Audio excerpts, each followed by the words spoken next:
رضی اللہ تعالیٰ عنہ کے زمانہ خلافت میں ایک شخص نے چوری کی، آپ کی بارگاہ میں پیش کیا گیا، اس نے چوری کا اعتراف کر لیا۔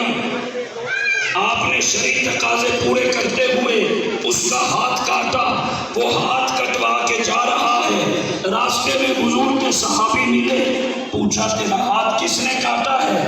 اس نے کہا امیر المومنین، امام المسلمین، شوہر بطول، داماد رسول جناب مولا علی نے۔ حضور کے صحابی نے فرمایا کہ انہوں نے تیرا ہاتھ کاٹا، تو اتنی تعریفیں کر رہا ہے۔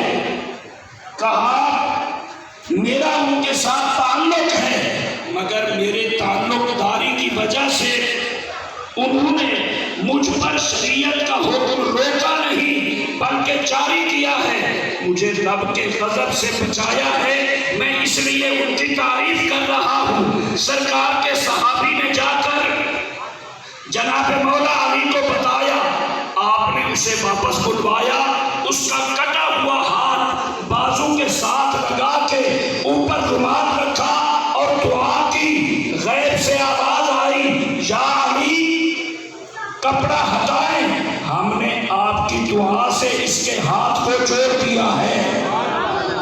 جب اس کپڑے کو ہٹایا گیا تو اللہ کی قدرت سے وہ ہاتھ جڑ چکا تھا۔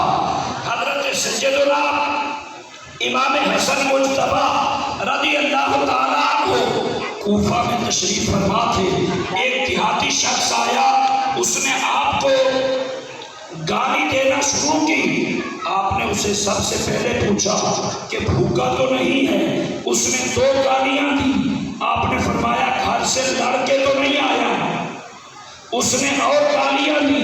آپ اندر تشریف لے گئے، چند درہم اور چاندی کا ایک برتن لے آئے اور اسے دے کر فرمایا کہ جاؤ اسے بیچ کر اپنے گھر کے ضروری جات پورے کرو۔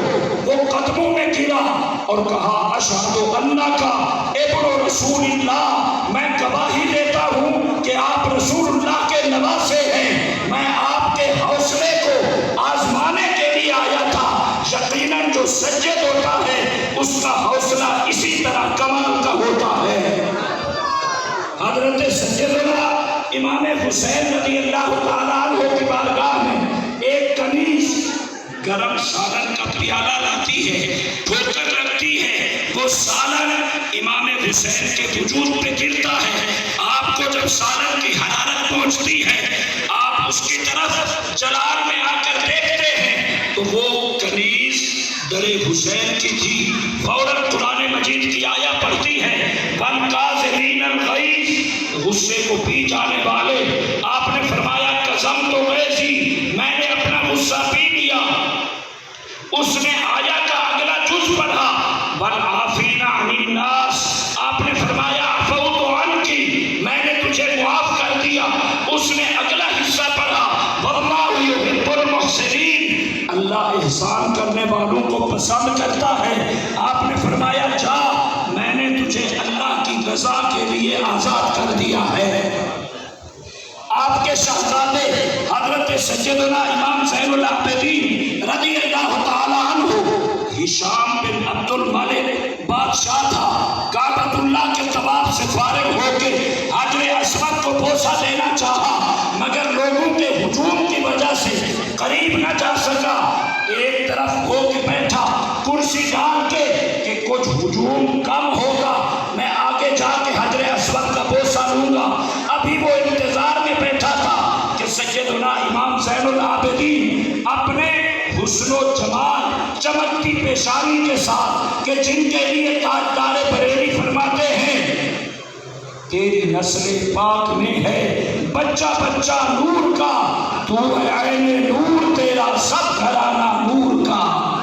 نعرہ تکبیر، نعرہ رسالت، نعرہ تحقیق، نعرہ حیدری، اللہ محمد چار یار حاجی خواجہ قطب فرید۔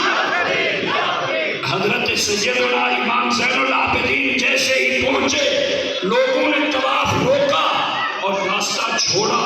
آپ سیدھے حجر اسود کے پاس پہنچے، بوسہ دیا، ہشام بن عبد الملک کے قریب جتنے لوگ کھڑے تھے ان میں سے ایک نے پوچھا کہ بادشاہ تو آپ ہیں، آپ کے لیے راستہ نہیں چھوڑا، یہ جوان کون ہے جس کے آنے پر لوگوں نے طواف کو روکا اور راستہ چھوڑ دیا؟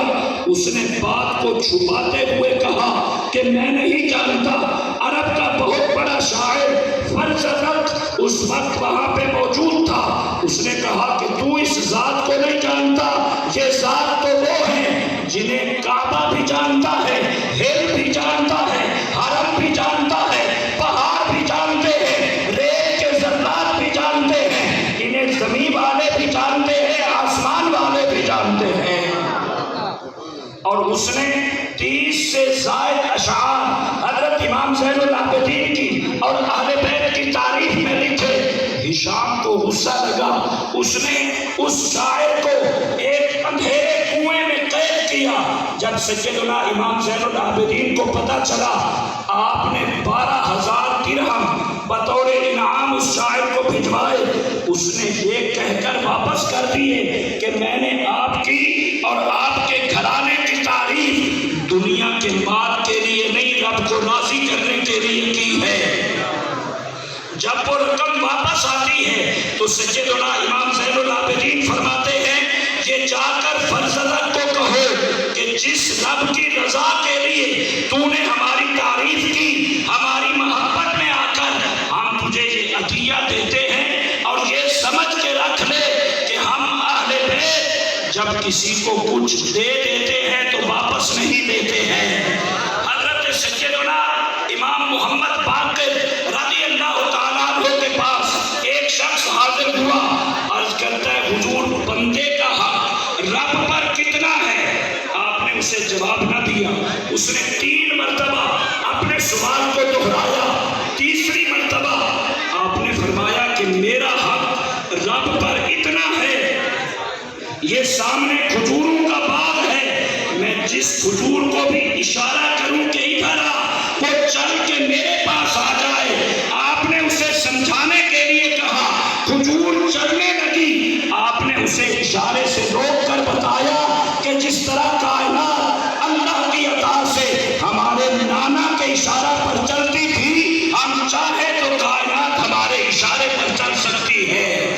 حضرت سیدنا امام زین العابدین رضی اللہ تعالیٰ عنہ جب آپ کے ہاتھ مبارک قید میں تھے، پاؤں مبارک قید میں تھے، ایک محب نے آپ کو دیکھا اور روتے ہوئے کہا کہ کاش اس کیفیت میں ہوتا۔